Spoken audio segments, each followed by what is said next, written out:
दूसरा एक पर्सन बच्चों का था कि सर डिलीट पर्सन हो गए, अब इनका क्या हो सकता है? जो पर्सन डिलीट हो गए उनका क्या हो सकता है? देखो बहुत सारी भर्ती प्रक्रियाएं हुई हैं, बहुत सारे बच्चे उसके बाद में कोर्ट में जाते हैं। जो पर्सन डिलीट हो गया वो याद रखना कि आपके 150 पर्सन है उसमें से हट गए, ये 5% हटे हैं, तो आपका रिजल्ट जो है वो 145 नंबर के आधार पर्सनों के आधार पे निकाला गया, याद रखना, ये माइंड में रखना। अब डिलीट पर्सन का मतलब ये नहीं होता कि आपको बोनस मिला है या जिसने किए थे उनको बोनस मिला है, जिसने नहीं किया उनको बोनस, आप ये भूल जाए। डिलीट का मतलब डिलीट है, वो प्रक्रिया से बाहर है, उस पर कुछ नहीं हो सकता, उसके ऊपर आप आपत्ति लगा सकते हो ना कुछ कर सकते हो। अब जैसे आपने कहा कि सर पर्सन मेरा तो सही था, इस किताब में पढ़ा था मैंने, आप वाली किताब में पढ़ा था, ये सही था सर, ऐसे बहुत बार होता है आपको। तो याद रखना, इसको चाहें तो आप कोर्ट में चैलेंज कर सकते हैं, लेकिन रियल में आपको निष्कर्ष में बता देता हूं कि कोर्ट में मामले चलते रहते हैं और लास्ट में जाके होता कुछ भी नहीं है। मतलब डिलीट कर लिया, जिस पर्सन को विवादित घोषित करके डिलीट कर दिया गया है, यानी बोर्ड ने अपना बचाव कर लिया है, उस पर ज्यादा कुछ भी नहीं हो सकता है।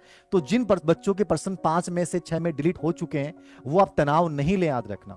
मैं तो ये कहूंगा कि इन गलतियों को स्वीकार करें और आगे बढ़ें कि अपन इन 5% पे डिपेंडेबल क्यों थे। आज आप देखिए कि मेरिट बहुत ज्यादा नहीं जा रही है, ग्रेड फेस्ट में 40% पे सिलेक्शन हो रहा है, आपकी जो मेरिट जा रही है वो 60 से 65% पे सिलेक्शन हो रहा है। तो 60 से 65% मतलब जनरल में सिलेक्शन हो रहा है, तो बहुत ज्यादा मेरिट थोड़ी जा रही है। हम इतना अच्छा क्यों नहीं कर पा रहे हैं?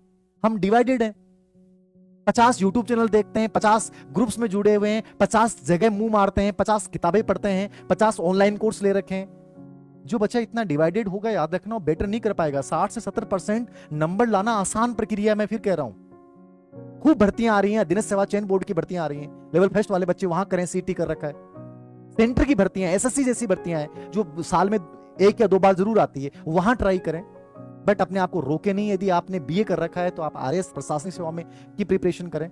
और मैं फिर कह रहा हूं, ग्रेड 3 की भर्ती ये निकालेंगे जरूर, समय लग सकता है, ये कोशिश जरूर कर रहे हैं, क्योंकि इन्होंने बजट में बाकायदा इसको बोला है 12,000 ग्रेड 3।